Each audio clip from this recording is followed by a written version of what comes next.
Papaano naman po na-establish na ang, based sa inyong, teorya, ang beneficial owner na pinagbentahan naman was Congressman Eric Yap?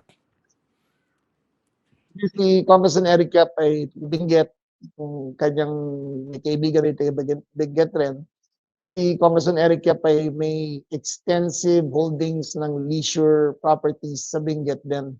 Meron siyang isang lugar doon na napakaganda, parang Outland Suites ang ginawa niya doon rin sa Benguet. So I think they were moving towards that direction sa hotel and leisure industry. Okay. Pero ano, can you describe naman yung link, between Yuse Cabral and Eric Yap? Eric Yap is one of the biggest factors of the DPWH. If my information is correct, siya yung supplier and contractor ng rock netting sa buong Pilipinas.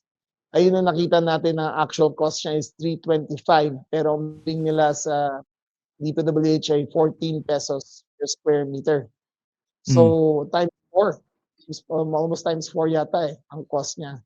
Siya ang biggest contract, I think 90% na supply and contracts ng rock netting ay galing sa kanya. And a large amount of that was put up there sa Tuba, Benguet, in that area of Benguet, kung saan siya Okay. congressman. So, would it be, safe to say na merong illegal transactions itong dalawa involving, Yuse Cabral and, Eric Yap? Cannot say it with great definitiveness, but I can say that there is there appears to be a working relationship between the two. Kasi hindi ganun Okay. kalaki maglagay. I think it goes up to mga 20 billion in rock netting. Doon lang sa Benguet alone. Hindi ganun kadali maglagay na ganun kalaking pera. Isang congressman lang. Ilang taon pa yun. Yung rock netting na nag-collapse after one typhoon. So, I find it hard to believe na hindi na magkakontsaba sa chip na to. So, when you say kutsaba doon sa overprice para makalusot yung ganung pricing? Sama na yun.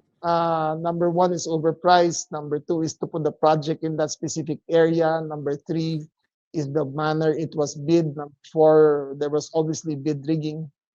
Number 5, yung proceeds doon kung kanino punta. We don't know. But there, parang all signs point to a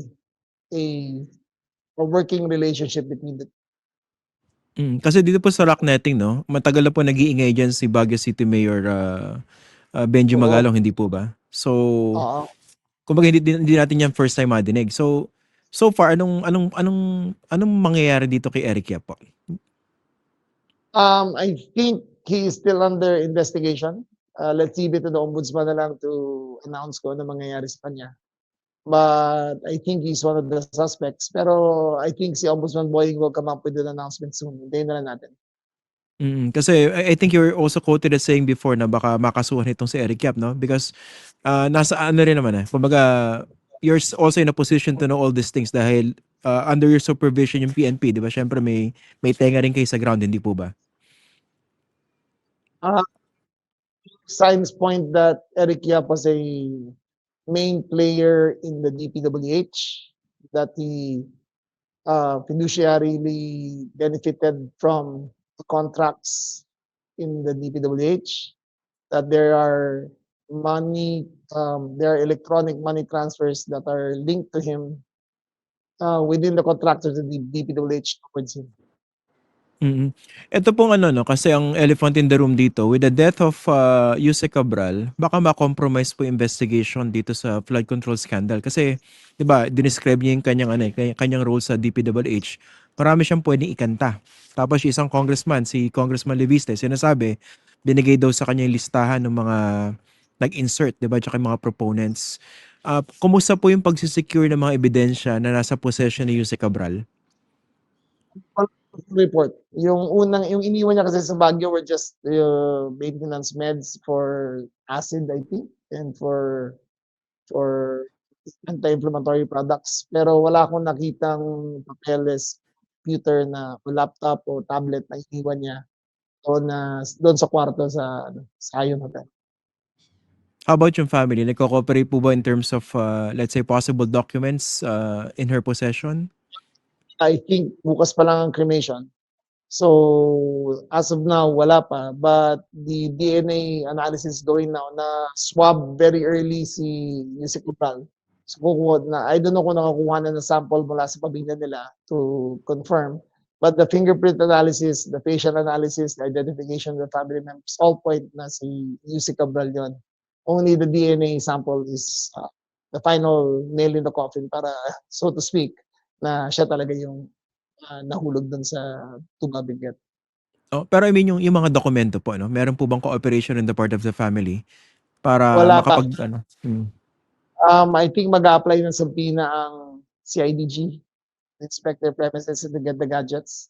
The Department of Justice is cooperating with yung kasama ng CIDG ang NBI to come to the bottom of it ng talaga may files na natitira doon sa kanya.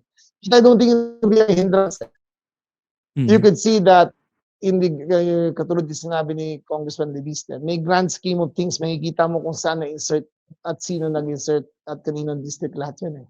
At sino naging contractor. So it's not rocket science. You just have to connect the dots para makita. So not necessarily compromised from your perspective yung flood control scandal with the death of Yusek Cabral?